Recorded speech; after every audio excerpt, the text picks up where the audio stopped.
Licenciado, iniciaremos. Seguramente los Perfecto. estudiantes ya van a entrar a sala, las personas que faltan, pero bueno, ya es una hora prudente para iniciar. Bueno, lo presento al licenciado Celso Justiniano Barreda.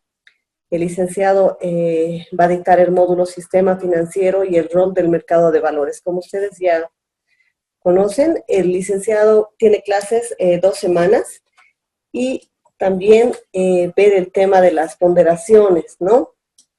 El licenciado, perdón, me estaba saltando algo el tema de la formación académica del docente, ¿no? El licenciado es auditor financiero, tiene un diplomado en educación superior, cuenta con una maestría en administración de empresas.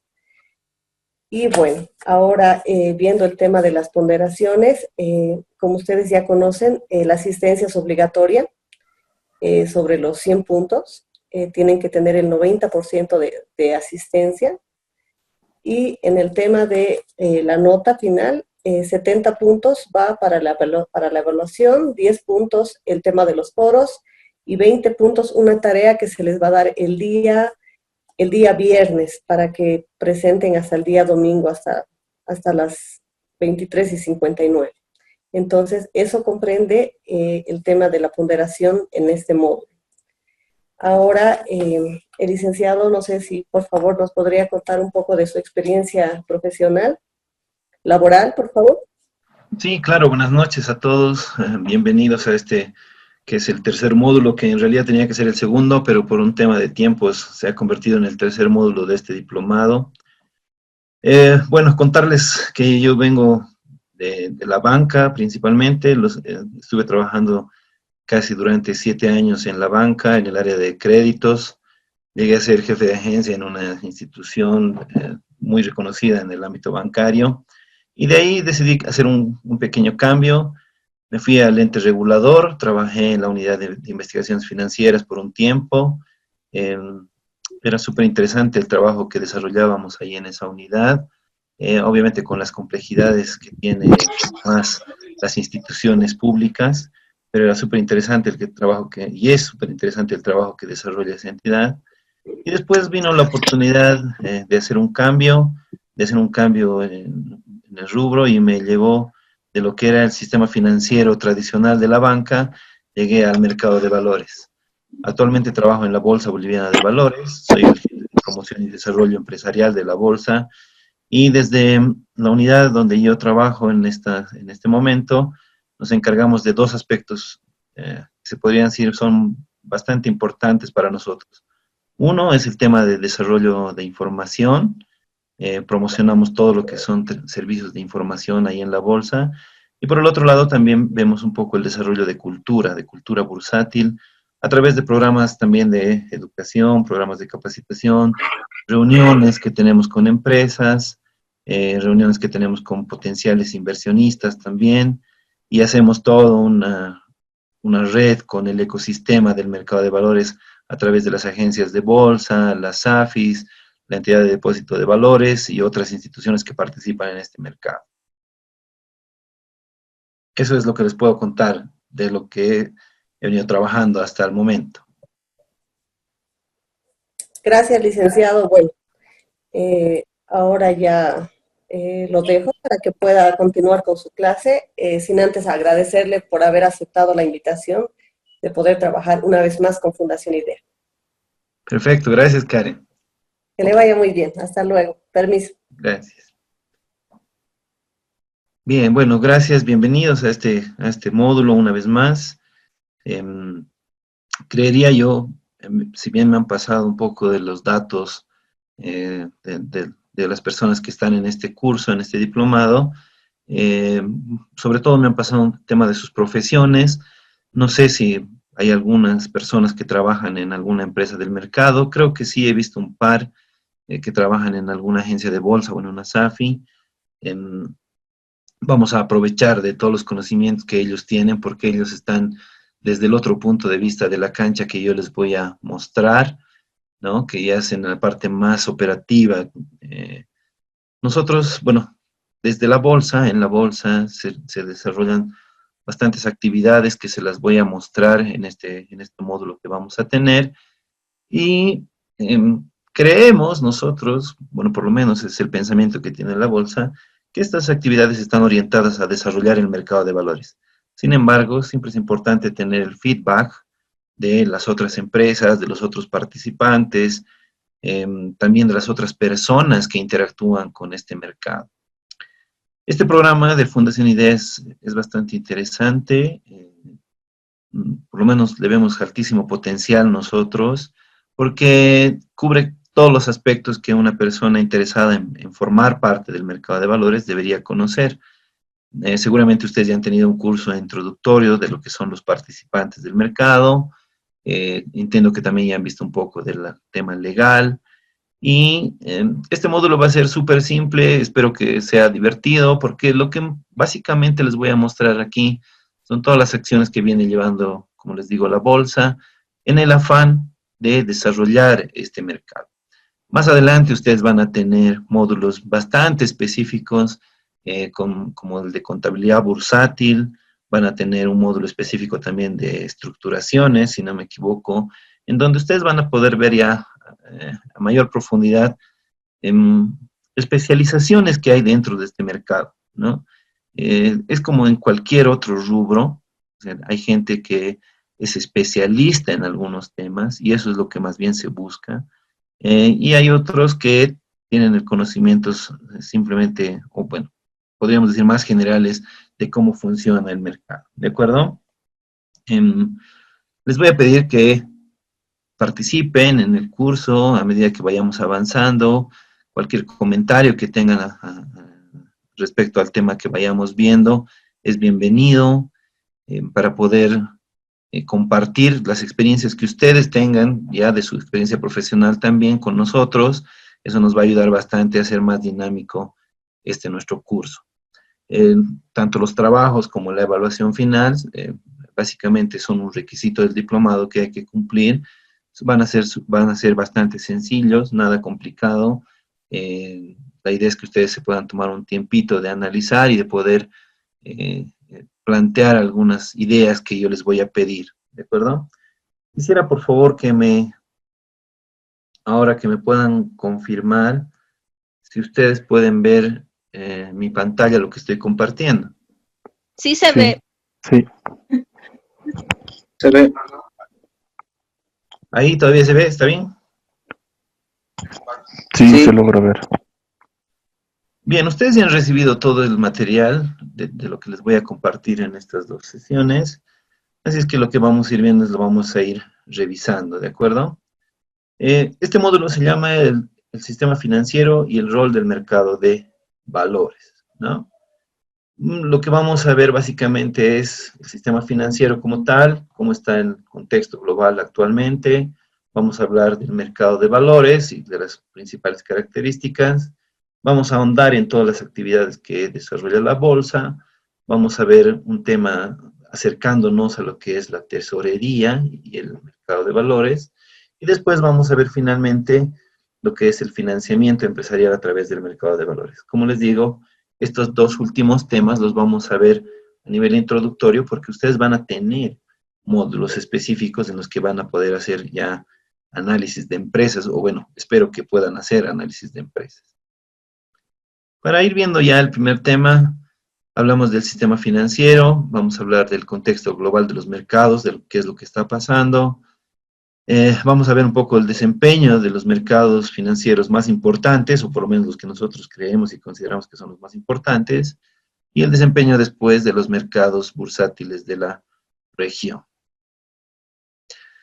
Es evidente que durante el primer semestre, en realidad ya durante estos primeros 9 meses de esta gestión, hemos podido nosotros apreciar que la evolución de la actividad económica mundial y los riesgos macrofinancieros han estado bastante alterados, ¿no? Y se han alterado de forma abrupta y tienen como un detonante básicamente la expansión de la crisis sanitaria que ha sido este dichoso y famoso COVID-19, ¿no es cierto?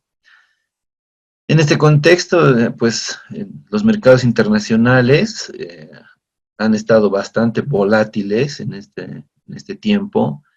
Ha habido una total y completa incertidumbre, esto referida y enmarcada a lo que veíamos en gestiones pasadas, a lo que se veía o a lo que se ha venido viviendo en gestiones pasadas, ¿no? Este año ha sido pues una total incertidumbre, ¿no?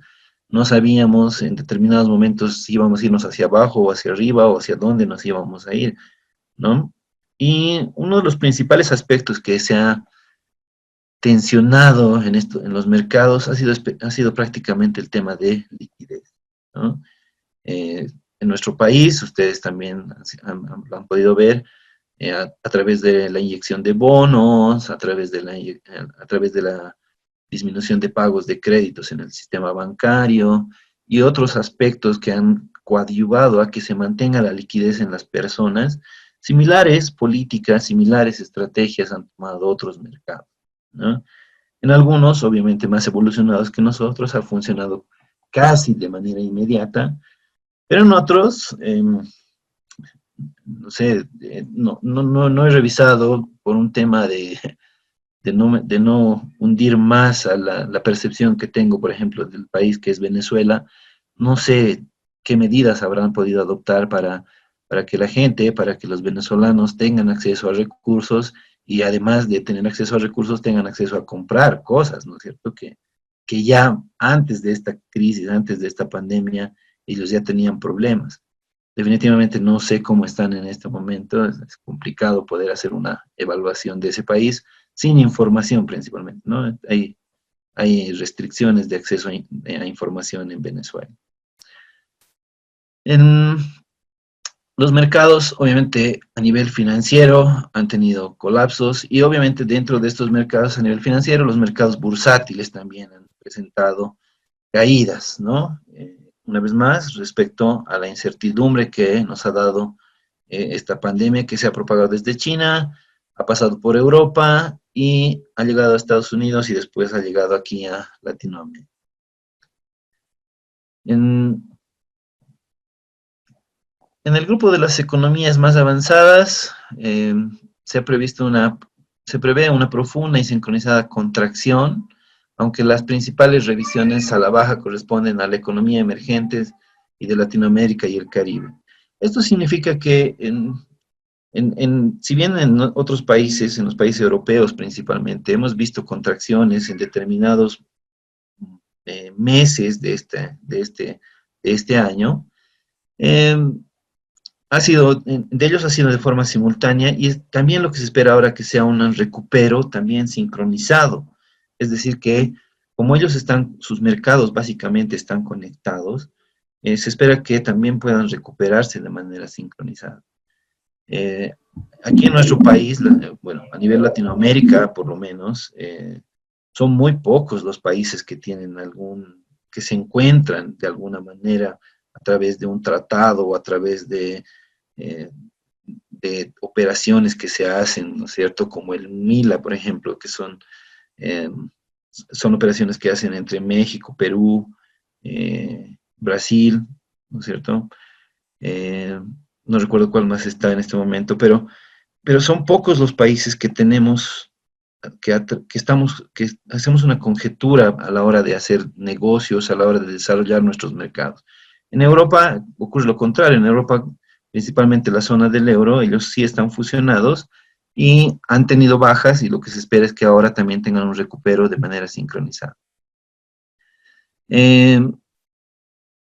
Estados Unidos, que es un país, una potencia mundial, se espera que también tenga una recuperación bastante avanzada, bastante profunda y casi inmediata. Estados Unidos casi no ha parado en sus operaciones en ninguna de sus industrias, principalmente por la tendencia o la política que les ha dado el señor Donald Trump, ¿no es cierto? Él inicialmente no creía inclusive en esta pandemia, pero ahora él mismo nos cuenta y nos dice que él también está enfermo. Entonces, al inicio de esta pandemia, Estados Unidos ha llevado sus tareas o ha desarrollado su economía de manera normal, no se ha visto muy afectada y también seguramente van a ir recuperando lo poco que han caído, lo van a ir recuperando también. Y en el grupo de las economías emergentes, la India y China principalmente, China se estimaba que este año, en su desarrollo económico, iba a alcanzar al desarrollo económico que tienen Estados Unidos. Por lo menos a nivel per cápita, se esperaba que el Fondo Monetario Internacional por lo menos nos decía que China iba a alcanzar los niveles de producción, los niveles de economía de Estados Unidos. Pero esta pandemia, que es el primer país que le ha golpeado, eh, bueno, también se ha visto afectada y si bien ahora está en temas de recuperación, bueno, habrá que ver hasta dónde llega hasta fin de año, ¿no? Me permito mostrarles, ustedes tienen un documento ahí que les he incluido en el material, de un análisis que hemos hecho hasta agosto, ¿no? Esta es la información más actualizada que les puedo mostrar, de un análisis que hicimos hasta agosto de cómo se han comportado los mercados más importantes. Tenemos, por ejemplo, aquí a los mercados europeos. Si ustedes se fijan, en la línea ploma, por ejemplo, ustedes tienen el índice CAC, el FCHI, que es el índice que pondera la capitalización de las 40 empresas líderes en el mercado Euronext de París, ¿ya? Entonces, no sé si se puede ver mi cursor o la manito de la pantalla. Sí se ve. ¿Se ve la manito en la pantalla? Sí. Bien, entonces estamos hablando de esta línea. Este es el FCHI, ¿ya? O más conocido como el índice CAC 40, que es del Euronext de París. Entonces ustedes pueden ver, ha tenido un comportamiento bastante normal, se podría decir, ¿no es cierto? A finales de febrero, abril de este año, cuando empezó el tema de la pandemia, tuvo unas caídas y después tuvo un recupero. Y a agosto, al cierre de este informe, hemos podido nosotros ver que ha tenido una subida de 3.42% en lo que se refiere al rendimiento medio, ¿no?, mensual de este índice. Entonces, aquí podemos ver que ya está en un proceso de recuperación. Si nos vamos al IBEX, por ejemplo, que es el que ustedes tienen aquí, esta línea verde, este es un índice que está conformado por las 35 empresas más líquidas del mercado de valores español. Podemos ver también que tenía un desempeño normal, aquí tienen desde agosto de 2015 el análisis, y podemos ver que en febrero es donde ha tenido las peores caídas este indicador, ¿no? Sin embargo, los datos nos dicen que al mes de agosto ha tenido también un incremento y ha avanzado un 1.34 en su cotización. Entonces, ¿qué eso quiere decir? Que también España está en un proceso de recuperación. Finalmente, ustedes tienen ahí en la línea morada o lila el DAX o el GDAXI, que es un índice bursátil de las 30 compañías más grandes que cotiza en la bolsa de Frankfurt. ¿Ya? Estamos hablando de Alemania. Entonces ellos también en agosto, por lo menos por los datos que hemos recibido y hemos podido ver al cierre de agosto, ya han tenido también un incremento en un 5.13%, ¿no? Pero ya es un crecimiento. Han tenido ellos también una caída bastante fuerte, por lo que podemos apreciar aquí en el año, en febrero, abril de 2020, pero ahora ya están recuperándose. Entonces, estos mercados, como les decía, de manera sincronizada, de manera conjunta, se están recuperando ya de esta pandemia, de esta crisis que hemos vivido en estos meses.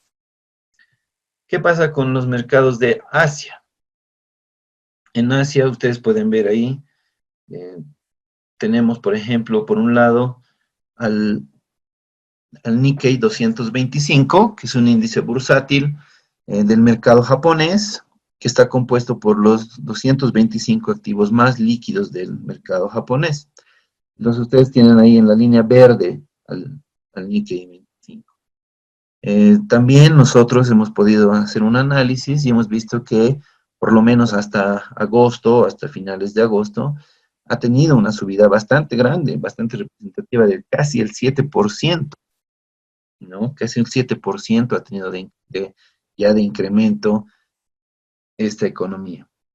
Y por el otro lado, tenemos el índice bursátil, que es el Hang Seng o el HSI, que es un índice bursátil de las 45 empresas más grandes que cotizan en la bolsa de Hong Kong.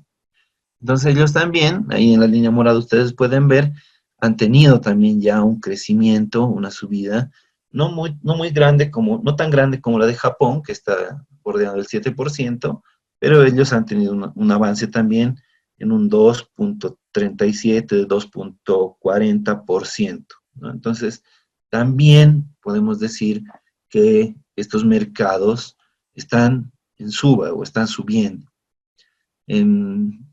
Podemos también decir que durante el mes de agosto, por ejemplo, el gobierno de China ha anunciado la expansión de la actividad económica en este país, ¿no? Entonces, eso ha impulsado también a que el comportamiento de los mercados eh, vaya incrementándose, ¿no? Y que la gente empiece a tener también un poco de mayor confiabilidad en lo que está ocurriendo con estos mercados. ¿Qué es lo que pasa en Estados Unidos? Como les había dicho, bueno, por un lado, por ejemplo, primero tienen ahí, eh, está en línea ploma, no lo decimos bien, está en línea, tenemos el Dow Jones, veremos primero que tienen ahí en línea verde, ¿no? Tenemos ahí el indicador de Dow Jones. Entonces, fíjense ustedes también que en abril y casi hasta junio ha estado a la baja ese indicador, pero ahora también ya está subiendo el indicador en Estados Unidos, ya está subiendo ese índice.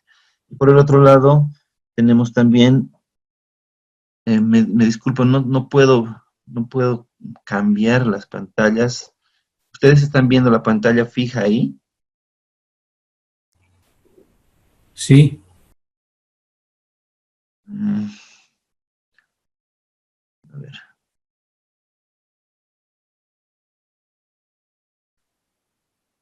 Denme un segundito, por favor. A ver si. Ahora sí ven la manito, ¿verdad? Sí, Sí se ve. Estoy señalando la línea ploma. No sé si me pueden confirmar que es la línea ploma esta. Sí, exactamente. sí. Bien. Entonces, la línea ploma, que es el S&P 500, ¿no? Que es un índice que se basa en la capitalización bursátil de las 500 empresas más grandes eh, con acciones en el mercado estadounidense, ha tenido un rendimiento, por ejemplo, de un 7.01 a la suba, que también ha ido en incremento. Como les decía, hablando del Dow Jones, que es la media del precio ponderado de las 30 empresas de primera clase de Estados Unidos, también ha tenido un incremento de un 7.57%. Y finalmente el Nasdaq, que es la línea morada que ustedes ven acá, también ha tenido un incremento. Esta es la que más incremento ha tenido y ha llegado a un incremento del 9.60%. ¿Por qué creen ustedes que ha sido esto? ¿Alguien sabe este Nasdaq, qué activos componen el Nasdaq o este indicador?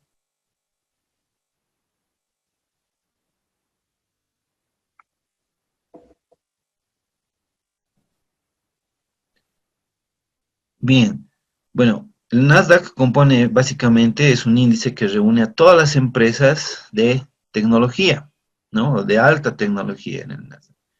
Entonces, obviamente, con todo el tema de la pandemia y las restricciones de salida que hemos tenido, la cuarentena en la que hemos estado, que también la han vivido otros países y en Estados Unidos también la han vivido, eh, pero bueno, básicamente estas empresas que son de tecnología no están solo en Estados Unidos, ¿no? Sino están a nivel mundial. En este momento nosotros, por ejemplo, estamos utilizando una plataforma, es una empresa de Estados Unidos como es Zoom, cuya valoración, pues obviamente, seguramente se ha incrementado un montón, porque todo el mundo hemos empezado a utilizar tecnología a todo nivel. Hay empresas que han migrado a la tecnología de manera obligatoria. Si bien como una especie de broma o de chiste, en esos famosos memes que salen en internet, había uno que decía que el mejor detonante de acceder a la tecnología no ha sido pues nada más que el coronavirus, ¿no es cierto? Porque para poder seguir trabajando, poder seguir operando, muchas empresas han optado por el teletrabajo, han tenido que optar por adaptarse a tecnologías para poder continuar en sus operaciones. Entonces, este indicador justamente nos muestra eso, ¿no es cierto? Nos muestra que ha tenido el más alto crecimiento del resto, llegando casi a un 10% en crecimiento, y tampoco ha tenido una caída tan abrupta como, por ejemplo, el Dow Jones, ¿no es cierto? Si ustedes ven acá, el Dow Jones tiene una caída abrupta, sin embargo, si vemos el indicador del Nasdaq, en esta línea morada, vemos que sí, ha habido efectivamente una pequeña caída, pero no ha sido tan profunda como el de los otros indicadores. Entonces, Estados Unidos, a través de los indicadores o del análisis que nosotros hemos podido realizar, nosotros creemos que también ya está en un proceso de recuperación. ¿Qué es lo que pasa con América Latina? En América Latina el comportamiento ha sido bastante oscilante, ¿no?, entre los diferentes mercados que se tienen, y no han seguido en todos los casos las tendencias globales.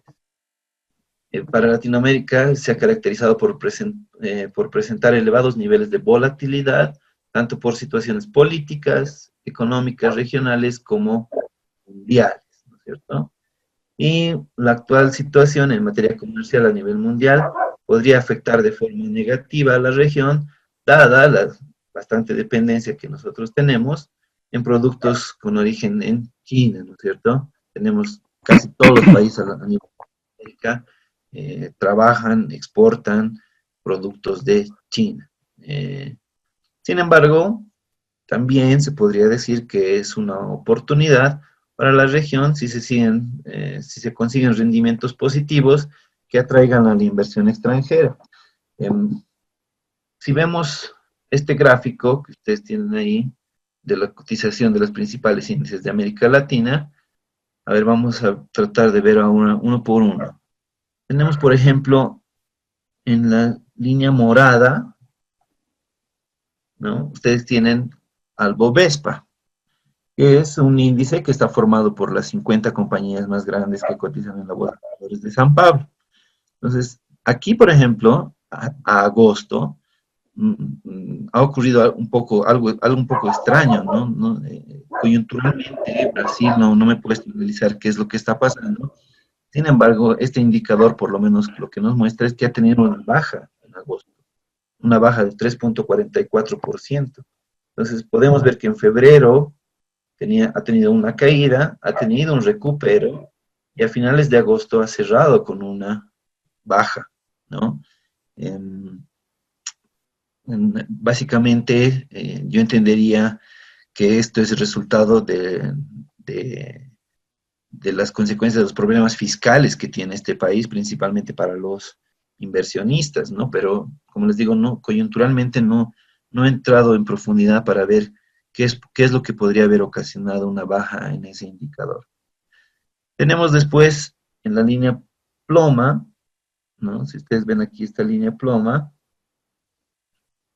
tenemos al Merval, que es un indicador compuesto por las empresas de mayor liquidez en el mercado argentino. Y aquí también podemos ver, ¿no?, la Argentina ha tenido una caída bastante precipitada en febrero, ha tenido un recupero y a finales de agosto ha vuelto a cerrar con un retroceso de un 4.91%. Aquí seguramente habrá que ver el tema de los canjes de deuda que ha hecho la Argentina con las negociaciones con el Fondo Monetario Internacional, principalmente sobre su tema de déficit fiscal. Seguramente eso es lo que le ha estado afectando a la Argentina, por lo menos en este mes le ha afectado, en lo que es agosto le ha afectado. Después tenemos en la línea verde, aquí arriba, tenemos al Colcap, ¿ya? Que este es un índice que está formado por 20 acciones, o sea, las 20 acciones más líquidas del mercado colombiano. Aquí, Colombia, que tiene bastante inversión del extranjero, ¿no? Es un país donde se ha estado desarrollando bastante el mercado de capitales con inversiones del extranjero. Obviamente, cuando empezó el tema de la pandemia, ha tenido una caída bastante abrupta. Pero después podemos ver que ahora también ya está en una especie de recuperación y por lo menos al cierre de agosto ha tenido un incremento de un 7.20%, ¿no? Entonces, se podría decir que Colombia ya está pasando también el tema de la crisis financiera y está en un proceso de recuperación. Por su parte, tenemos al IPSA, que está conformado por las 40 empresas más importantes del mercado chileno. Ustedes lo pueden ver en la línea celeste, ¿no? En Chile es un país igual. Si ustedes solamente viendo esa línea y comparándola con el resto de las líneas que tienen más arriba, se pueden dar cuenta de cuán avanzado ha estado ese país, ¿no es cierto? Y cuán buenos han sido en mitigar los riesgos económicos en ese país. Mm, Se han tomado muchas políticas, ¿no es cierto? Como desde la devolución de las AFPs, ¿no? Que seguramente han apoyado a que este país tenga una constante. Si ustedes se dan cuenta ahí, ese indicador no muestra caídas, ¿no es cierto? No muestra una caída bruta. Si bien para el cierre de agosto nos dice que ha tenido una disminución de un 6.22%, pero si vemos gráficamente, esto no se representa, ¿no es cierto? No es una gran pérdida, no es una gran caída para Chile.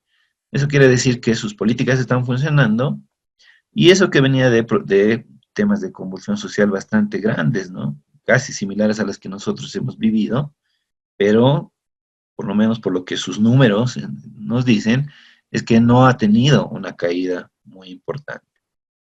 Y finalmente tenemos el S&P de Lima, que agrupa las acciones más líquidas del mercado peruano, y ahí lo tenemos en la línea anaranjada, perdón, la línea anaranjada, que también muestra un incremento de un 6% aproximadamente al cierre de agosto, y lo que nos dice también que Perú ya ha pasado la crisis económica y ahora está en un proceso de recuperación. Por eso justamente les decía en esta diapositiva previa que el mercado en América Latina ha sido completamente oscilante, ¿no? O sea, cada mercado es muy diferente eh, y cada mercado, cada economía de estos países ha enfrentado a la crisis de manera diferente también. Yéndonos un poquito a ver ya el desempeño de los mercados de la región también. Nosotros, bueno, la Bolsa Boliviana de Valores forma parte de la Federación Iberoamericana de Bolsas, que es la FIAB, y ellos sacan un ranking. Lamentablemente este ranking no está actualizado hasta, por lo menos hasta junio o hasta agosto mucho menos.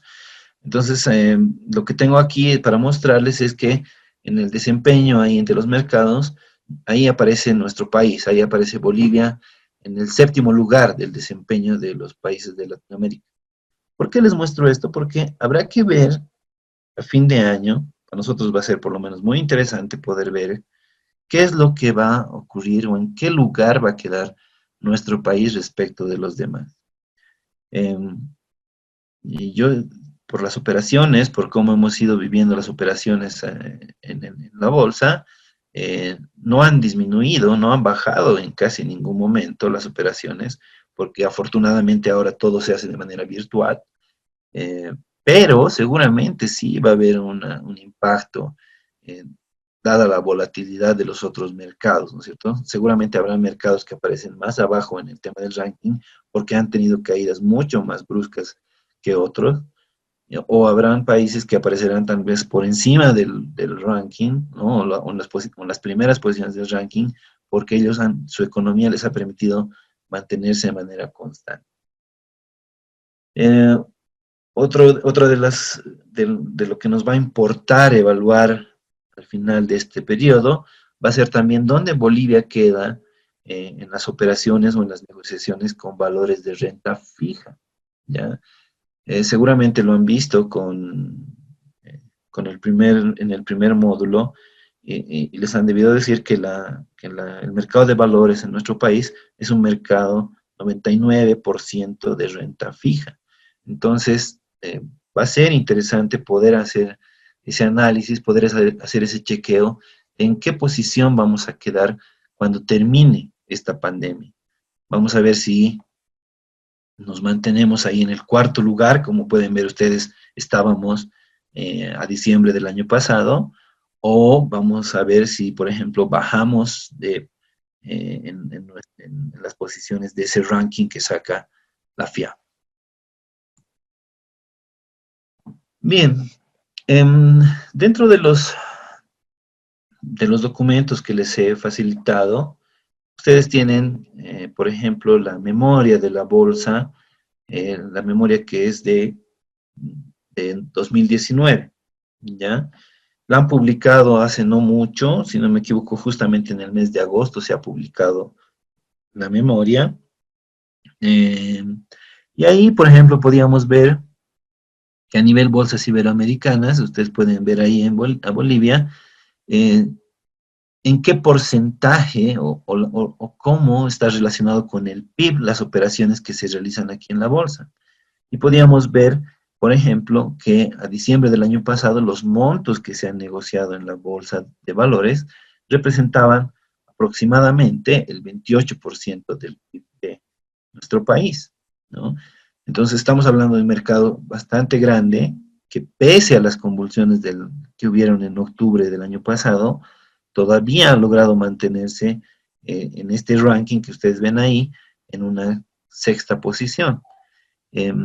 Los pasados años, las operaciones que se realizan en la bolsa han llegado a representar hasta un 35% del PIB de Bolivia. Entonces ustedes tienen, por ejemplo, en las memorias ahí de las gestiones pasadas, que si bien están en los archivos de este curso, también pueden descargarlas de la página de la bolsa. Ustedes van a encontrar cómo ha sido la evolución de las operaciones en representación del PIB. Entonces también para nosotros va a ser muy interesante a finales de esta gestión ver dónde hemos quedado. ¿Por qué les digo esto? Porque las operaciones de la bolsa no han cerrado ningún día, o sea, ni un día se ha parado.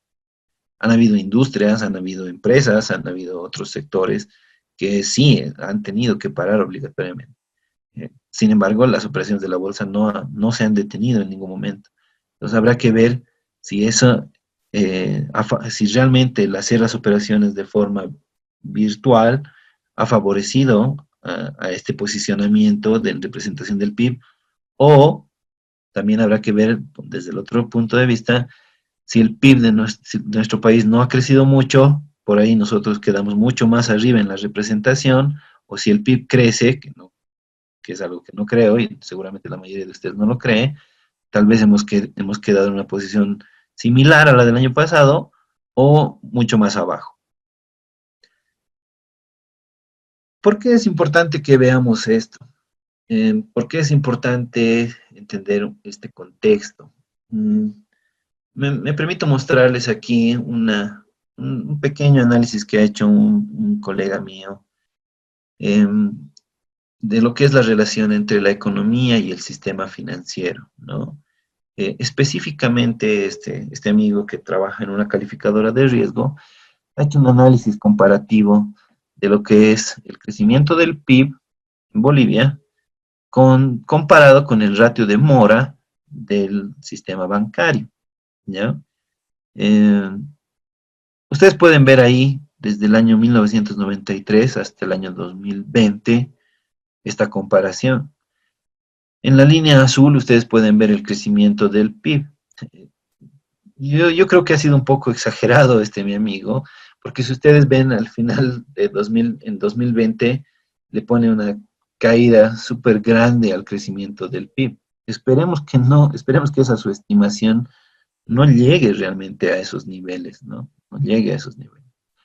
Pero, eh, bueno, él es el experto en hacer este tema de análisis y yo, como les digo, espero que se equivoque y que no sea tan profunda esa caída que va a sufrir nuestro Producto Interno Bruto. Y en la línea verde, como ustedes ven ahí, está el ratio de mora, ¿no es cierto? Y esto, ¿por qué utiliza estos dos indicadores para hacer esta comparación? Porque anteriormente ya la había hecho. Si ustedes se fijan, para el año 98, por ejemplo, tenía el crecimiento del PIB y vino la crisis asiática, entonces comparaba él con el indicador de mora, donde la mora empezaba a disminuir, ¿no? La mora estaba en un momento, se podría decir, en un ciclo horizontal.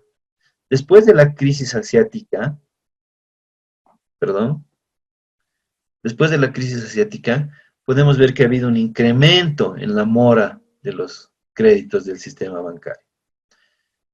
Y a nivel PIB, podemos ver que aquí en nuestro país ha habido una caída, ¿no es cierto? Luego ha habido un proceso de recupero que llegó hasta el año 2008, donde hubo una nueva crisis, la crisis que fue la crisis subprime, ¿no? Donde podíamos ver que nosotros a nivel PIB estábamos bastante creciditos o estábamos creciendo, y vino la crisis subprime e hizo que bajara de alguna manera nuestro PIB, pero después se incrementó, ¿no? Y podemos ver que ha ido subiendo el desarrollo de nuestro PIB aquí en nuestro país hasta el 2014. Eh, muchos se han atribuido este crecimiento del PIB entre el 2008 y el 2014, o bueno, de alguna manera han querido atribuir ese crecimiento que hemos tenido al modelo que tenía nuestro anterior gobierno, ¿no es cierto? Sin embargo, es importante aclarar ahí también que mucho de ese crecimiento o muchos factores de ese crecimiento se han dado o han sido debido a que eh, como hubo esa crisis a nivel internacional, los precios de las materias primas, ¿no? y de los commodities se han elevado. Y ahí Bolivia aprovechó con el tema de la producción principalmente del petróleo, porque el precio del petróleo se mantuvo. Por más que hubo esa crisis, el precio del petróleo se ha mantenido, inclusive en muchos de esos momentos ha subido, ¿no es cierto?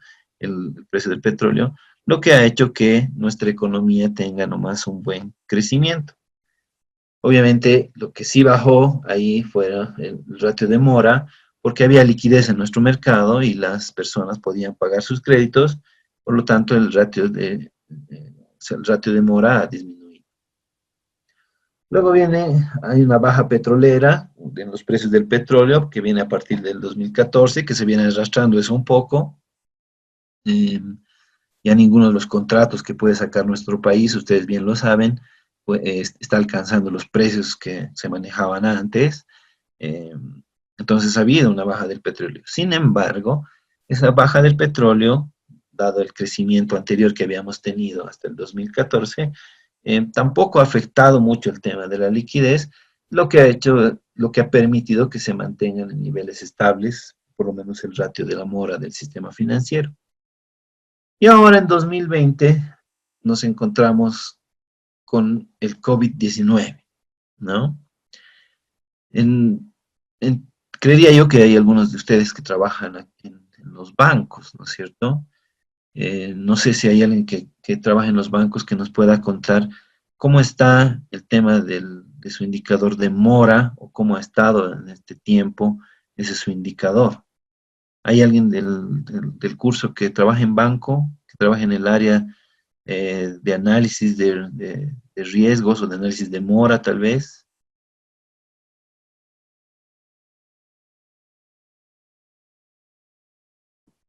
Nadie es. Pero bueno, lo que comentaba este amigo que hizo este análisis, es que estamos en una total incertidumbre, ¿no es cierto? No sabemos realmente qué es lo que va a pasar. Eh, los bancos se han obligado a hacer un diferimiento, por ejemplo, en su cartera. Eh, yo no sé exactamente cómo va a afectar eso, por ejemplo, a sus ratios de mora cuando cierren esta gestión, porque en todo caso, eh, al haber hecho el diferimiento de los créditos, yo entiendo que también han hecho un diferimiento en el tema de la mora. Por lo tanto, este año, por lo menos, no va a haber incremento en la mora, no debería haber incrementos en la mora. Y los bancos a finales de esta gestión, van a presentar en sus estados financieros utilidades por intereses que de los cuales ellos ya son dueños, ¿no es cierto? Pero no se sabe, o bueno, no sabemos qué es lo que va a pasar a partir de la siguiente gestión.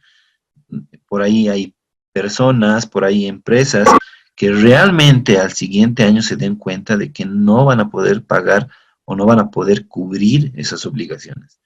Por lo tanto, por eso este amigo mío que hizo este análisis agarra el crecimiento del PIB y lo pone así tan abajo porque él dice, claro, en los números vamos a ver tal vez utilidades, vamos a ver, se va a mantener algunas cosas que no se van a mover, pero en la realidad, si quitamos esas previsiones, si quitamos esos diferimientos de cartera que han hecho los bancos y otros, seguramente que la mora ha crecido, el ratio de mora ha crecido este año, o hubiera crecido este año, y eso obviamente se debería a que ha habido una disminución en el PIB aquí en nuestro país, ¿no es cierto? Entonces, muchos todavía creen en el modelo eh, económico con el cual ha trabajado el anterior gobierno en nuestro país y dicen que todo está bien y todo se va a mantener. Pero, dados los datos que hemos visto, ustedes pueden seguramente encontrar mayores análisis. Cuando los mercados del exterior se ven afectados por una crisis, generalmente nos ha tocado a nosotros tener nomás algunas caídas en nuestro Producto Interno Bruto. Entonces, con este COVID, con esta pandemia, sería bueno tener una bola de cristal para poder ver qué es lo que realmente va a pasar, ¿no es cierto? Pero definitivamente no lo sabemos. En este momento estamos tomando decisiones muy cortoplacistas a través de la inyección de bonos, a través de la inyección de créditos, a través de el diferimiento de pagos de los créditos ya existentes, que desde el punto de vista mío, por lo menos, son paliativos de muy corto plazo.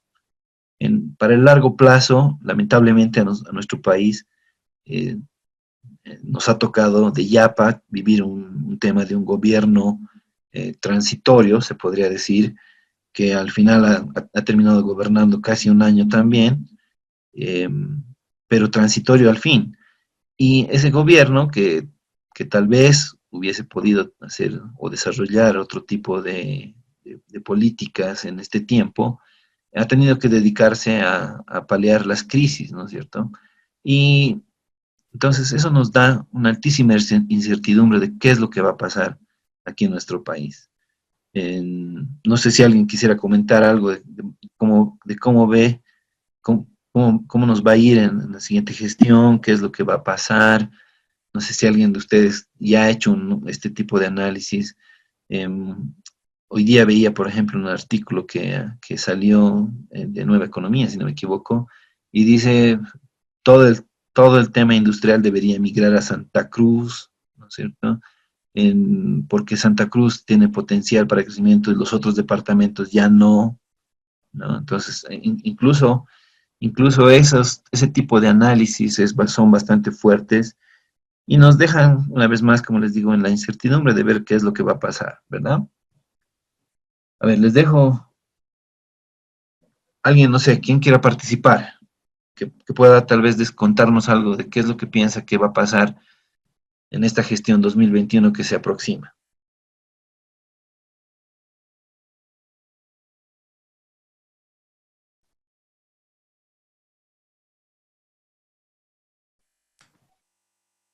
Perdón, licenciado. Sí.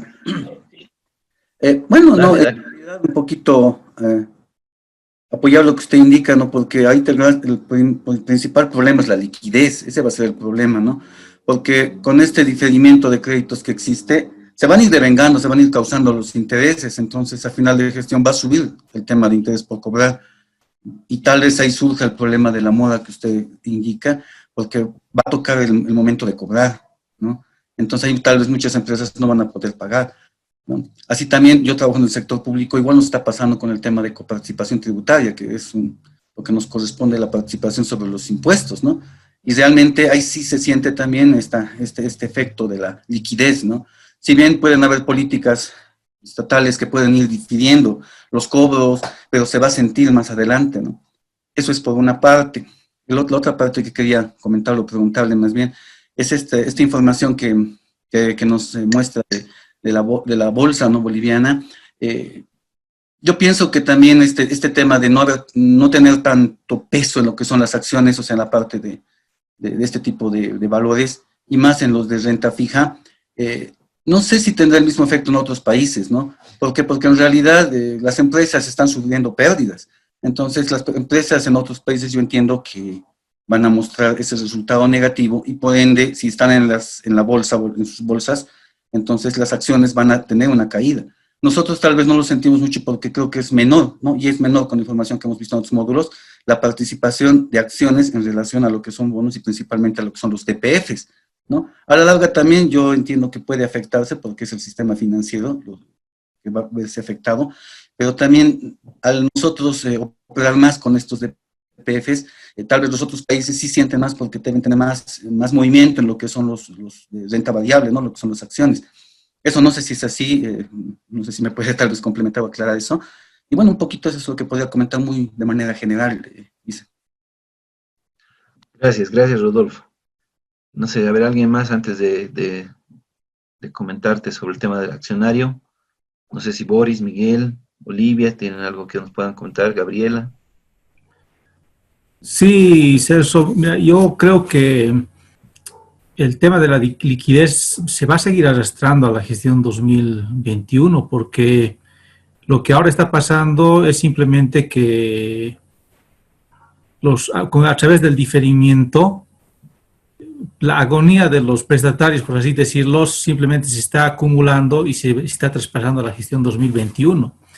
Pero llegado el momento también van a tener dificultades para poder empezar a cumplir con el pago de sus cuotas, debido a que precisamente la liquidez en el mercado está bastante bajo, no hay liquidez. Estamos viendo que hay mucha gente desempleada, hay negocios que han cerrado prácticamente, porque obviamente el hecho de pagar alquileres sin tener ingresos les significaba un peso bastante grande, han preferido cerrarlo, y se ve que muchos negocios o personas que alquilaban sus locales ahora están ofertando bastante para volverlos a alquilar, pero no hay quien los tome. Hace unos días atrás estuve en Santa Cruz, y en Santa Cruz también en todas las esquinas de los lugares comerciales hay locales que están desocupados. Y eso nos muestra realmente que los negocios han cerrado, han quebrado, y eso afecta tremendamente a la economía, a la liquidez, ¿no? Entonces yo considero que la gestión 2021 va a haber todavía este problema de la liquidez que va a impedir que los prestatarios cumplan con sus cuotas, a empezar a pagar sus cuotas. Así es, Boris, así es. Muchísimas gracias también por tu participación. ¿Alguien más Bueno, quisiera hacer algún comentario? sí, Miguel, tal vez. sí, buenas noches. Bueno, comentando sobre lo que va a pasar al año, es lo que he vivido en estas 2 semanas. Yo trabajo en la parte de presupuestos, NASFI. hasta este viernes todas las entidades públicas tenían que presentar el anteproyecto 2021. En todo el proceso, ya desde las indicaciones del Ministerio de Economía y Finanzas, el Tesoro, teníamos que reducir el 15% de nuestro presupuesto que va del año 2020. Desde ya nos han recortado el 10%. Entonces, van a haber recortes en la contratación de consultores, por ejemplo. Entonces, ya se está viendo y ya se va a prever lo que va a pasar el próximo año, ¿no? Entonces, eso es lo que quería decir, de que no hay liquidez. Y el nuevo gobierno que le va a tocar, se va a enfrentar en una etapa de austeridad, ¿no? O sea, la palabra austeridad es esencial, o lo que vamos a vivir el próximo año. Así es, Miguel. Bueno, justamente, bueno, en este diplomado, lo que ustedes van a poder ver, yo entendería que van a terminar el diplomado antes de que termine la gestión 2020, ¿no es cierto? Más o menos. Entonces, cuando terminen y vean todo lo que les puede ofrecer el mercado de valores, o lo que puede ofrecer el mercado de valores, ahí habría que hacer un análisis. Porque como nos preguntaba Rodolfo, por ejemplo, desde mi punto de vista, esto muy personal lo digo, no creo que Bolivia hubiese estado lista si nuestro mercado hubiese sido accionario, o si nuestro mercado fuese de renta variable, dado el cómo somos en nuestro país y cómo veníamos con el tema político principalmente, que es una afectación bastante clave en el tema de los sistemas financieros. Yo creo que si hubiésemos sido un mercado de renta variable y nos tocaba vivir esta pandemia, estuviésemos en una crisis muy, muy, muy, muy elevada, ¿no? Estaríamos mucho peor de lo que estamos en este momento. ¿Por qué te digo esto, Rodolfo, y por qué les digo esto a todos desde mi punto de vista? Porque al ser un mercado, o al estar en un mercado de valores de renta fija, si bien han habido este tema de diferimiento de pagos, hay una contracción de liquidez y demás, todavía el tener un mercado de renta fija nos permite soñar de que podemos reestructurar esas deudas hacia adelante, ¿no? Siempre y cuando el nuevo gobierno que entre tenga buenas políticas y permita que principalmente ingrese liquidez a nuestro país.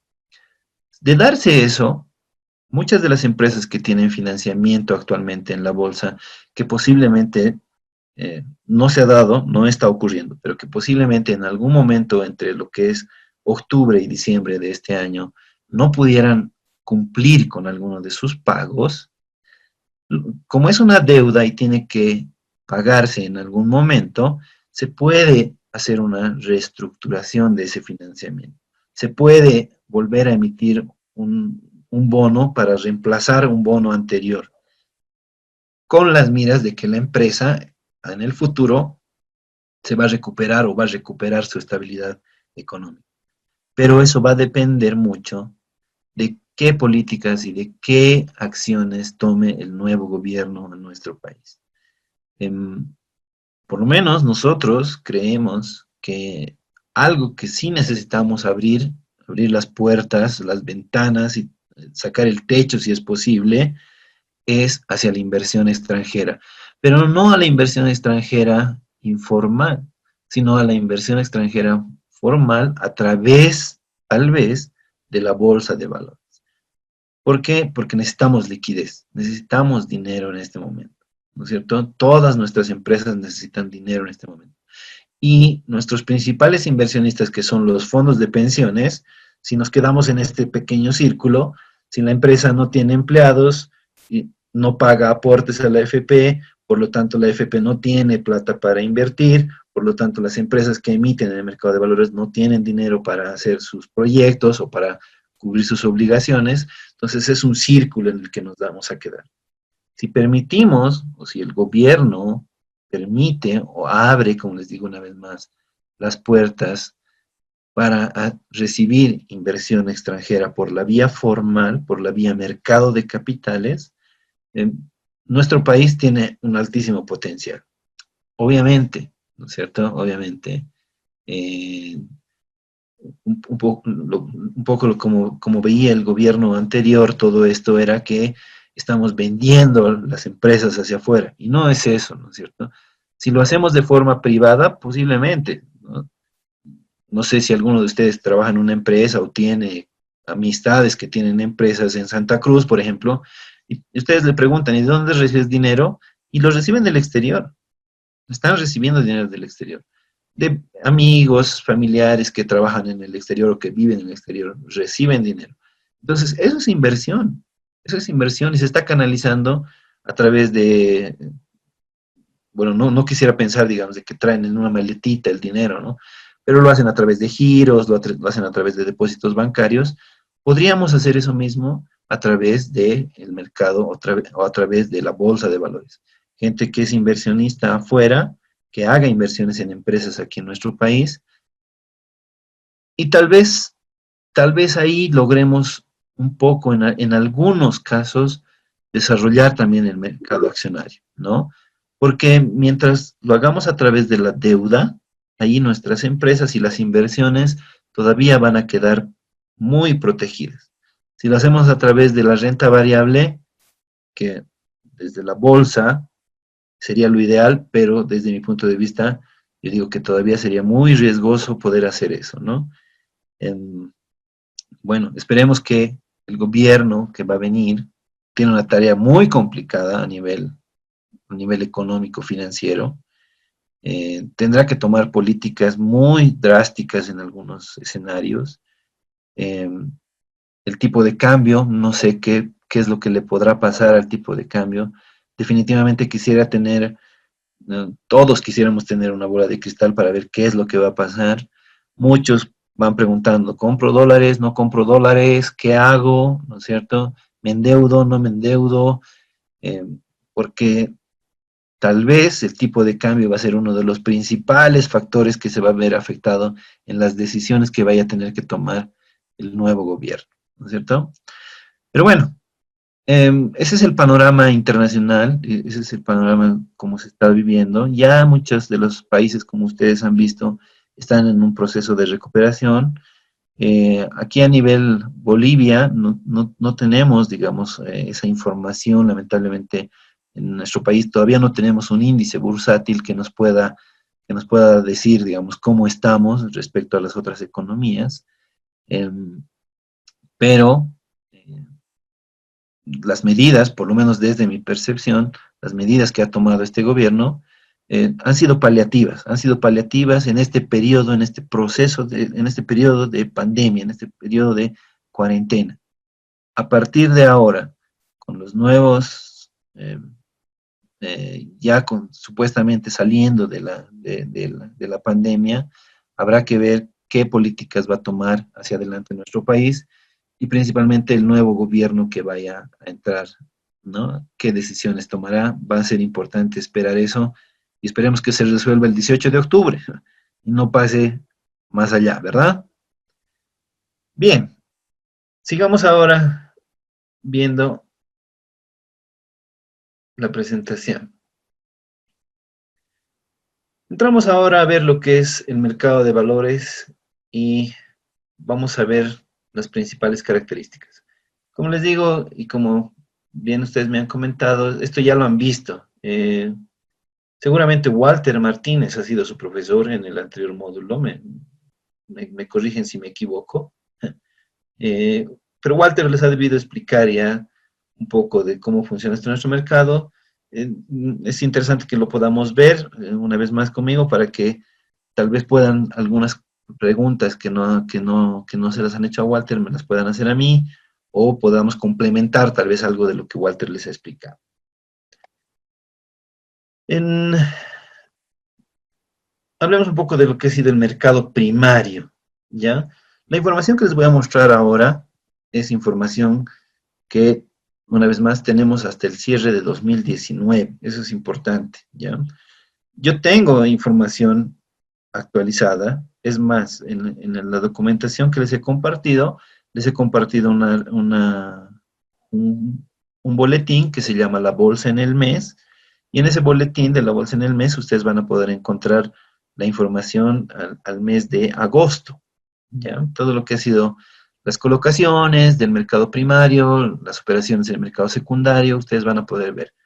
Pero he preferido en este curso que hablemos de lo que ya teníamos o de lo que había ocurrido en 2019. ¿Por qué? Porque como ha sido tan oscilante, tan cambiante en este tiempo, lo más bonito va a ser al año, o sea, a fines de este año, hacer una comparación. En este momento no puedo yo comparar, digamos, lo que ha ocurrido hasta agosto con lo que ha ocurrido a diciembre del año pasado. Tampoco quiero hacer una comparación de lo que ha ocurrido hasta agosto de este año con agosto del año pasado, porque las condiciones o las características han sido totalmente diferentes, ¿no? Han sido para Bolivia 2 años, bueno, ya es un año exactamente, desde octubre del año pasado hasta este octubre, un año de completos cambios, con un montón de problemas y demás. Entonces, va a ser difícil poder comparar mes a mes. Entonces, lo más cercano que vamos a poder tener y lo mejor que podríamos hacer a la hora de comparar va a ser tomar un año con otro año. Entonces, la información que les presento para ahora es información del 2019, ¿de acuerdo? Ustedes pueden entrar a la página de la bolsa y descargar la información mes a mes, todos los meses. Como les digo, tienen en el archivo de agosto, septiembre seguramente va a salir en estos días, entonces ya también van a tener la información de lo que ha ocurrido hasta septiembre. Pero hablemos de lo que ha ocurrido hasta el año pasado, diciembre de 2019. En el mercado primario, por ejemplo, que es donde se negocian los valores que son emitidos o transados por primera vez, ¿no? Que es el momento, en ese momento es el que se representa el financiamiento que cada empresa recibe de sus inversionistas, ¿no? O sea, cuando una empresa saca un título para emitir, lo vende en el mercado de valores, y ese es el mercado primario, y ese es el momento en el que la empresa recibe efectivamente los recursos, ¿no? Si vemos un poquito de los datos, ahí tienen, por ejemplo, la evolución de los montos financiados en el mercado primario, que está en un equivalente en millones de dólares, y ustedes pueden ver desde la gestión 2015 hasta la gestión 2019. Estamos hablando de que al cierre de diciembre de 2019, en el mercado primario, se han colocado 705 millones de dólares, ¿no? Eso es lo que les mostraba hace un momento, representaba aproximadamente el 28% del PIB de Bolivia, ¿cierto? Pero ustedes pueden ver en estos años cómo ha ido evolucionando. Tenemos al 2015 con 774 millones, en 2016, que ha sido el año en el que más financiamiento ha habido, que ha superado los 1.139 millones de dólares. Luego en 2017 tuvimos una caída a 528 millones, en 2018 llegamos a 546 millones y en 2019 705 millones. ¿Qué es importante ver aquí? Hablando desde la perspectiva del mercado de valores, que si ustedes se dan cuenta, 2017, 2018 no había crisis política, no había problemas políticos. En 2019 tuvimos una crisis política al momento de las elecciones, sin embargo, el crecimiento de las operaciones ha sido mayor al que los años pasados. Eso es una buena señal, desde mi punto de vista por lo menos, porque nos permite decir que el tema político en determinadas circunstancias no afecta el tema económico, ¿no? ¿Por qué? Porque el tema era político, el tema era político eran las calles, los 21 días de paro, fraudes y demás, Pero a nivel empresas, las empresas han seguido colocando sus emisiones, han seguido haciendo inversiones, los inversionistas institucionales, eh, las empresas han seguido haciendo sus inversiones en sus proyectos, por eso necesitan dinero. Entonces, se ha visto, por lo menos el año pasado para mí ha sido una pantalla de eso, de que el tema político, como se ha llevado y como se ha vivido en nuestro país, no ha tenido una afectación en el tema económico. Por lo menos en el mercado de valores no ha tenido una afectación. ¿Y esto por qué? O sea, cuando hablo de esto con algunos compañeros me dicen, es que ya los bolivianos ya estamos acostumbrados. Desde el famoso 21F ya nos habíamos acostumbrado a que todo iba a seguir normal. Obviamente no pasó, no ha pasado eso, ¿no es cierto? No sé, para algunos afortunadamente o para otros desafortunadamente, pero los 21 días del año pasado sirvieron para hacer un cambio de gobierno. Esperemos que sea un cambio más profundo este 18 de octubre. Pero el año pasado, sí, había gente en la calle, muchos de nosotros seguramente hemos estado en la calle ahí gritando fraude u otras cosas. El tema económico se ha seguido moviendo dentro de la mayor normalidad posible. Entonces, ha habido un alto financiamiento hacia nuestras empresas. Aquí podemos ver en renta fija, en el anterior cuadro les mostraba el monto financiado en el mercado primario de todas las emisiones. En este específicamente estamos hablando ya de la renta fija. Y ahí podemos ver que, por ejemplo, en renta fija, igual, hemos llegado a un punto de 588 millones de dólares en el año 2019. Entonces, hay muchas empresas que han emitido, inclusive han habido el año pasado varios emisores nuevos que entraron a la bolsa y que decidieron optar por el financiamiento a través del mercado de valores. Estas empresas nuevas igual han sido bien recibidas en el mercado por los inversionistas institucionales que han confiado en esas empresas, pese una vez más a la crisis que estábamos viviendo. Si hablamos un poco ahora del mercado secundario, donde se realizan las negociaciones posteriores, ¿no es cierto?, con valores ya emitidos, es decir, aquellos valores que ya han sido colocados previamente en el mercado primario, que pasan de un inversionista a otro, ¿no es cierto?, se negocian o se mueven en el mercado secundario. Este mercado en nuestro país es muchísimo más grande principalmente por una razón. En el mercado secundario se negocian los depósitos a fijo de los bancos.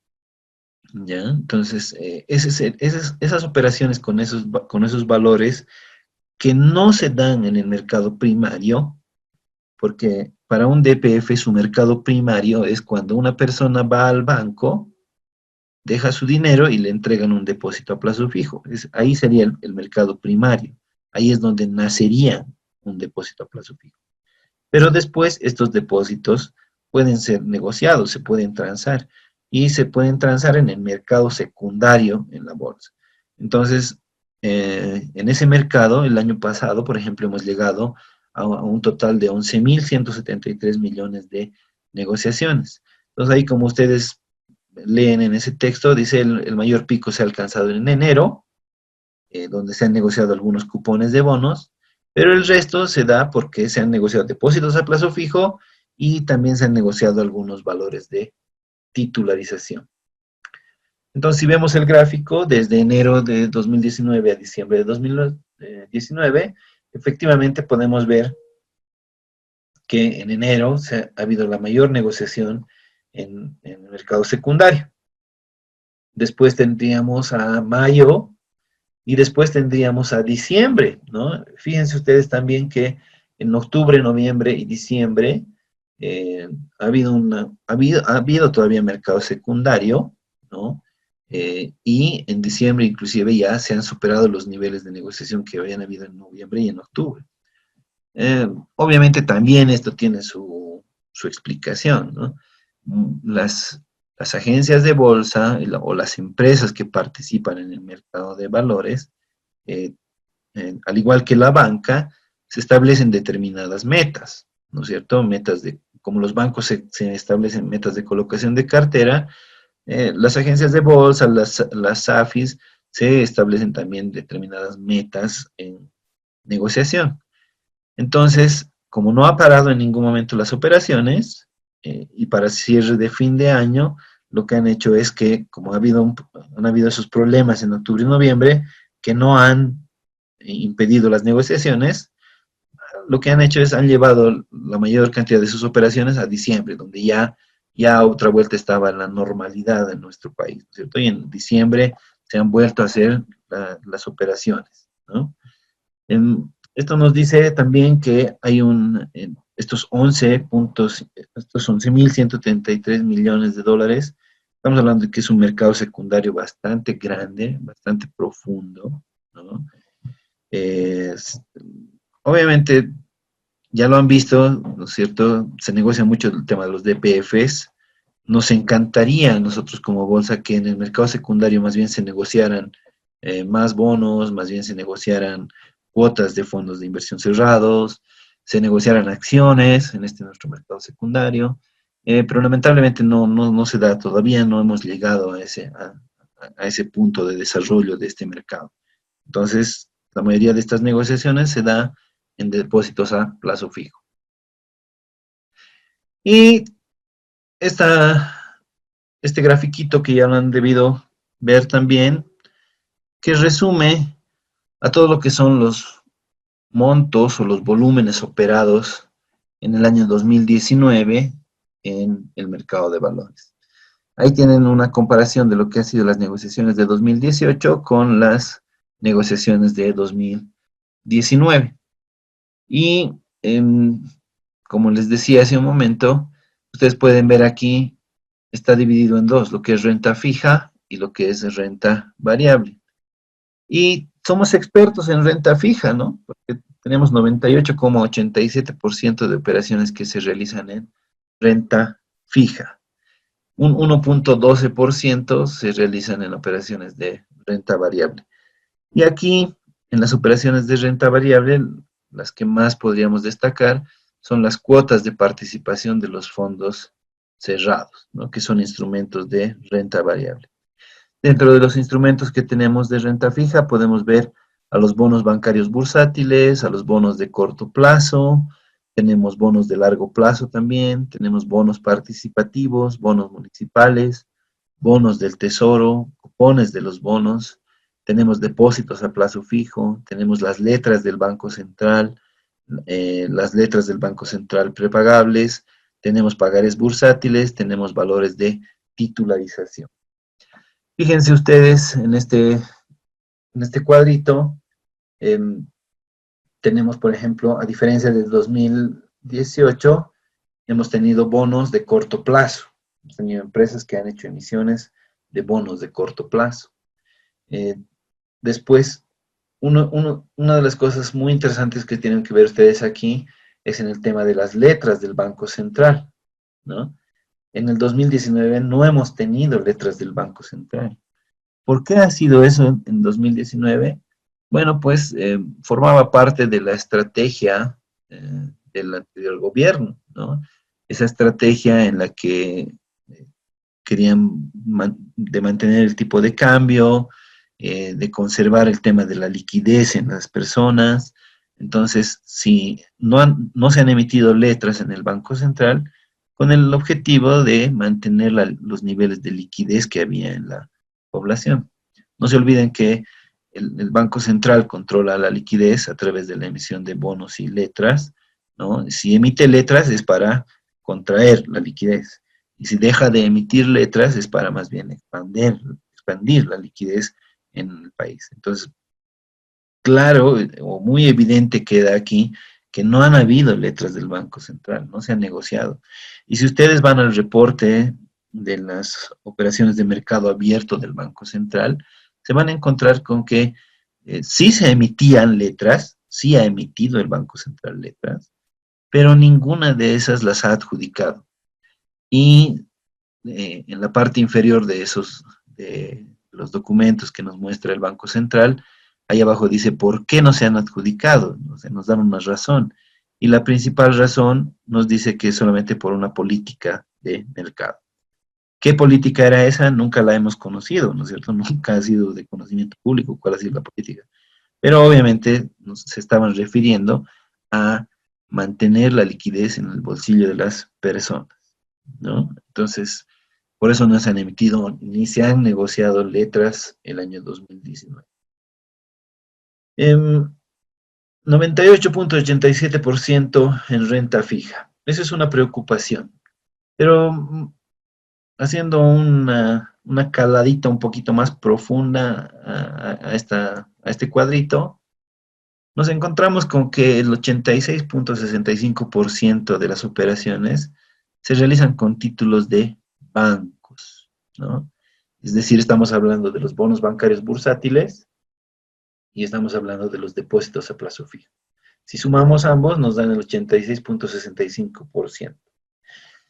¿Por qué es importante tener este dato? ¿Por qué es importante ponerle mucha atención aquí? Porque justamente lo que les decía, ¿no es cierto? Los bancos lo que han hecho en este tiempo, han hecho un diferimiento de cartera, no sabemos qué va a pasar con su mora, no sabemos si definitivamente los créditos al siguiente año se van a pagar. Por lo tanto, los bancos van a mostrar, yo les aseguro que si ahorita ustedes ven un análisis del sistema financiero bancario de la ASFI y se van a la cuenta de resultados, los bancos tienen utilidades, pese a ese diferimiento de cartera, pese a que tal vez ya no han colocado más créditos, pese a que la gente no ha estado pagando, los bancos están teniendo utilidades, pero son utilidades contables. Entonces, habrá que ver qué va a pasar cuando termine este fin de año.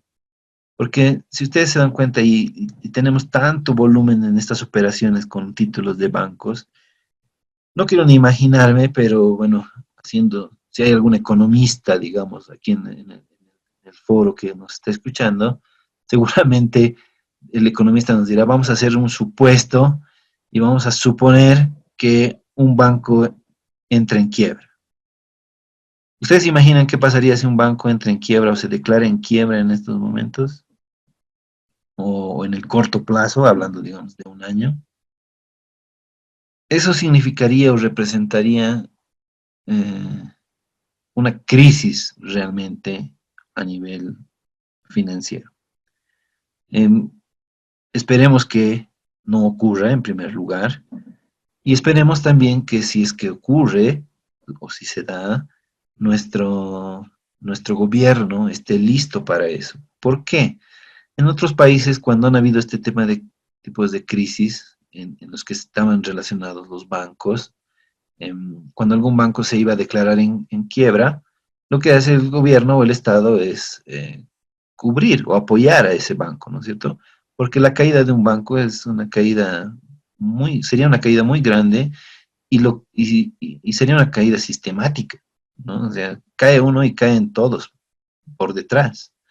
Entonces, si aquí en nuestra economía, en nuestro país, dado esto que le estoy contando, ¿no es cierto?, de que los bancos están registrando utilidades, pero son utilidades contables, y que cuando se vuelva al tema de los pagos y demás, no haya liquidez, no haya la suficiente liquidez de parte de las personas, de parte de las empresas para cubrir esas obligaciones, que obligaran a un banco a que se declare en quiebra, esperemos que el Estado tenga buen ojo para eso y más bien no deje que ocurra que un banco pueda entrar en quiebra aquí en nuestro país, porque afectaría al sistema bancario como sistema y con este dato que les presento aquí, afectaría también al mercado de valores, ¿no es cierto? Porque nosotros negociamos 84.34% de sus depósitos a plazo fijo, del sistema bancario, obviamente.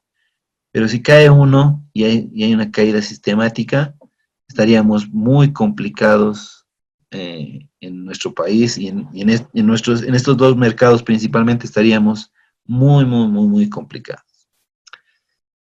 Obviamente, porque también todo esto tiene como se diría, tiene una excusa, no una excusa, sino tiene una respuesta, ¿no es cierto? Si me voy a esta diapositiva que les presento ahora, que es la última que vamos a ver el día de hoy, hay un problema, ¿no? Hay un problema ahí con la cantidad de emisores que tenemos en la bolsa actualmente. Si ustedes ven la bolsa y ven a los que están registrados, ahí tenemos 121 emisores registrados. Perdón, hay un error ahí en los años. Tenía que empezar aquí de 2015 y terminar en 2019. Me disculpo, ahí hay un error en esa presentación. Pero este es al cierre de 2019, donde hay 121 empresas registradas. Si yo saco de ahí, de esos emisores registrados, saco a los bancos, ¿no? Y saco a los fondos de inversión cerrados, entonces en cantidad de empresas que se están financiando en nuestro mercado, me quedan 42 empresas. Imagínense de una base empresarial de más de 350.000 empresas, donde aproximadamente 60.000 son sociedades anónimas y sociedades de responsabilidad limitada, solo 42 están financiándose en el mercado de valores. Entonces, aquí parte el problema principal de nuestro mercado. Tenemos pocas empresas, hay pocos emisores, por lo tanto hay pocos títulos para negociar, hay pocos títulos para ofertar a los inversionistas. Y los inversionistas no pueden quedarse con su dinero en sus bolsillos, ¿no es cierto? Y la única alternativa que ellos tienen ahí es invertir en los títulos de los bancos, ¿no? Entonces, este es uno de los principales problemas que tenemos en el mercado. Justamente la tarea que les voy a encomendar el día viernes viene referida a este tema, ¿no es cierto? Básicamente la tarea es decir, ¿qué más podemos hacer para atraer emisores al mercado de valores? Obviamente, en las próximas clases les voy a mostrar algunas acciones que está desarrollando la bolsa y otros actores del mercado, pero quisiéramos saber realmente qué más podemos hacer para que las empresas vengan a financiarse al mercado de valores. ¿Será un problema cultural? ¿Será un problema de educación? ¿Será un problema de formación, de información? No lo sabemos realmente, no hemos podido determinar cuál es el problema de que las empresas no vengan a financiarse al mercado. Si hubiese más empresas que se financiaran en el mercado actualmente, estos problemas que tienen, que están viviendo actualmente en temas de liquidez, no es que los podrían solucionar, pero sí podrían tener una alternativa de acceso a recursos. Los fondos de pensiones no tienen dónde más invertir. La norma les impide sacar los recursos al exterior. Entonces, solamente podrían emitir en empresas aquí en Bolivia, en empresas que tengan calificación de riesgo, una calificación de riesgo que mínimamente esté sobre A2, eso lo hemos visto y lo hemos vivido ya en la práctica. Pero las empresas prefieren seguirse endeudando en la banca, en lugar de venir al mercado de valores, ¿no es cierto? Bien, ¿alguien quisiera comentar algo antes de que terminemos la clase del día de hoy, la sesión del día de hoy, respecto a estos últimos diapositivas que hemos visto? Me gustaría saber si alguien tiene algún comentario. Como les digo, la tarea que vamos a tener para este fin de semana es que básicamente hagamos un tema referido a emisores, perdón. A ver, vamos a plantear bien el ejercicio para que ustedes lo puedan resolver y puedan hacer sus propuestas ahí. Pero no sé si alguien tuviese alguna pregunta o algo que quisiera aportar en estos últimos minutitos que tendríamos. Gabriela, tal vez tú.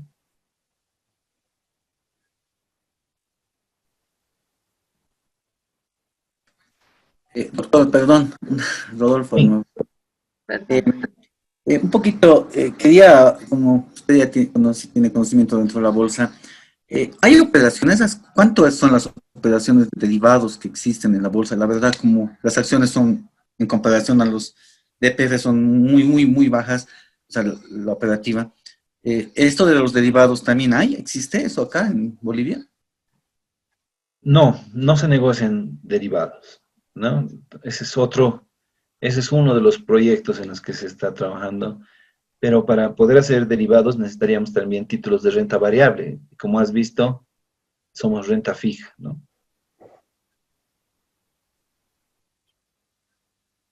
Gracias. De nada, Rodolfo. Bien, ¿alguien más que quisiera participar? Entonces, las dos siguientes sesiones lo que vamos a ver son las acciones que ha estado desarrollando la bolsa. ¿Alguno de ustedes ha tenido oportunidad de visitar la bolsa antes? ¿Alguno de ustedes es fan de la página de la bolsa, tal vez, a través de la cual haya podido ir siguiendo sus actividades? Les recomiendo, háganse fan de la página de la bolsa, tienen Facebook, tienen Instagram. ¿Esto para qué? Para que ustedes mismos, que además que están en este diplomado, vayan viendo las acciones que desarrolla la bolsa, ¿no es cierto? Y la bolsa es como una cabeza de sector, nunca desarrolla o nunca lleva a cabo nada sin que lo haga con el mercado, con todo el ecosistema. Siempre ha tratado de involucrar a todo el ecosistema, porque la bolsa solita no funciona. Entonces es importante, ustedes pueden, háganse fan de las páginas y ahí van a ir recibiendo información. Visiten la página de la bolsa, es un poco precaria y antigua la página, sí, se está trabajando en mejorar eso, pero tiene ahí altísima información que siempre es útil poderla revisar, que la vamos a revisar con ustedes en las próximas sesiones, ¿de acuerdo? Bien, ¿tienen alguna pregunta, alguna consulta? Nada. Si es así, podemos cerrar la sesión por hoy día y nos estaríamos encontrando el día miércoles, ¿verdad? Perdón, es una consultita, perdón. Sí, Miguel. Sí, el día de mañana, ¿tenemos algún foro? ¿Tenemos...? Sí, ya me han dado las preguntas para el foro y me indicaron que hoy día me van a asignar el tema de los usuarios y contraseñas para poder ver ahí en el foro las preguntas que he puesto para esta semana. Ya, perfecto. ¿Ya? Ya, gracias. Eso es, les agradezco mucho. Gracias por su paciencia y su atención. Nos vemos el día miércoles. Gracias. Gracias. Gracias, buenas noches. Gracias, doctor. Hasta luego. Hasta luego. Hasta luego, compañeros.